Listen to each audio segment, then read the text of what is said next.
All right, let's jump straight into this explainer and uncover the invisible psychological forces that drive us to copy others. We all like to think of ourselves as fiercely independent decision makers, navigating the world using pure logic. But honestly, a massive chunk of our behavior is quietly orchestrated by the people around us. Today we're unpacking the fascinating cognitive shortcuts our brains use to get by, specifically social proof and its high-speed cousin, the bandwagon effect. Let's kick things off with part 1, the power of the crowd and exactly why we follow it. I want you to really think about your everyday choices. Where to eat, what brand to buy, which apps to download. Who is actually making those decisions? Are you genuinely doing a deep dive on every single piece of evidence before you act? Or, like the rest of us, are you occasionally letting the crowd do the heavy lifting for you? Picture this. You're walking down the street, looking for a place to grab dinner. You see two spots side by side. One is a complete ghost town, and the other has a massive line out the door. 9 times out of 10, you're going to pick the place with the queue, right? You just assume that crowd means better food. Even if you haven't read a single review, your brain instantly calculates, well, if all these people are waiting, it's got to be good. Whoa, you've just outsourced your judgment to total strangers. So how does this actually work? That brings us to section 2, decoding social proof, the mind's shortcut.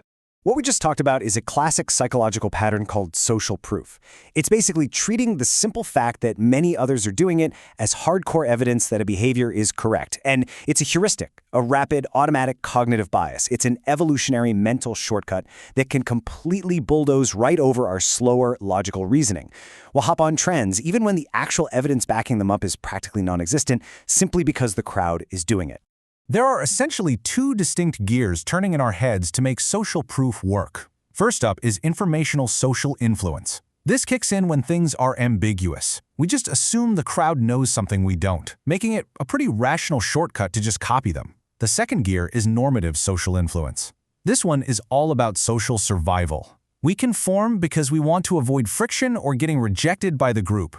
Seeing that everyone is doing it acts as a safety signal. We want to belong, and acting like the group is the quickest way to prove we fit in. We literally see this everywhere today. When you're shopping online, you instantly trust a product that has a bestseller tag or says 10,000 plus spot, right? You treat that high volume as unquestionable proof that it's a good product. Or think about downloading some trending AI tool or fitness app just because your friends posted about it, probably without reading a single review. We jump into viral social media challenges because our feeds make it feel super normal and low risk. We even do it at the office, adopting a workplace tool just because everyone in the industry uses it instead of actually comparing it to the alternatives. Let's level this up. Section 3, the bandwagon momentum, moving from the micro to the macro. To really master this concept, we need to draw a line between the micro-level mechanism and the massive momentum it creates. Social proof is that micro-mechanism. It's the little voice in your head saying, okay, I'll let others guide me. The bandwagon effect, though, is the macro outcome. It's the population-level phenomenon where popularity literally creates its own momentum. It's that feeling of, everyone is joining right now, so I absolutely have to join too. When you look at how adoption grows over time, the jump from early adopters to mass participation is totally exponential. The bandwagon effect takes over because visible momentum, like live purchase pop-ups on a website, a physical liner on the block, or a trending ticker, forces adoption into hyperdrive. And this happens entirely independent of how good the product actually is. Growth just fuels more growth. It becomes a self-fulfilling prophecy. A textbook real-world example of this? Financial markets. Think about retail investors jumping into a specific stock or crypto asset. Most of the time, they aren't sitting there doing deep, fundamental analysis of the company's financials or the blockchain tech. No way. They jump in because the headlines are screaming that everyone else is piling in. They treat that mass participation as the ultimate signal of quality, which drives the price up even more, which, you guessed it, pulls even more people onto the bandwagon. Okay, let's draw some lines in Section 4, herd mentality versus conformity. It's super important to get the terminology right here. People love to throw around the phrase herd mentality, but that's actually a really emotionally loaded term. Herd mentality is about emotional, impulsive group alignment. Think mob panics or chaotic protests. Conformity is a much broader umbrella. It's simply changing your behavior to match a group due to social pressure. But just following a market trend or picking a busy restaurant, that is the specific rational shortcut of social proof. You're not losing your mind in a mob, you're just quietly using other people's actions as data.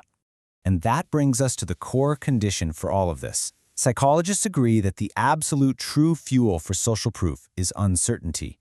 Sure, sometimes confident people follow the crowd just to fit in, but the most powerful automatic urge to copy others happens when we just don't know what to do. When a situation is totally ambiguous, the behavior of the crowd becomes our absolute best, most reliable piece of evidence.